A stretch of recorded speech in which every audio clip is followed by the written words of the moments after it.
Let me show you how to clean all of the sensors on Xiaomi Robot Vacuum E10. So first of all, we'll need to check the bottom side of our device where on it we'll be able to find all of the sensors.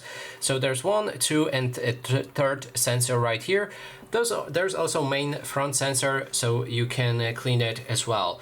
Now grab something like a cloth sheet or something like that, and then you can use something like LCD cleaner or the window cleaner on that cloth sheet. Just make sure that you don't put too much of that cleaner and then damp it somewhere, and now we can take that sheet and start cleaning up the sensors.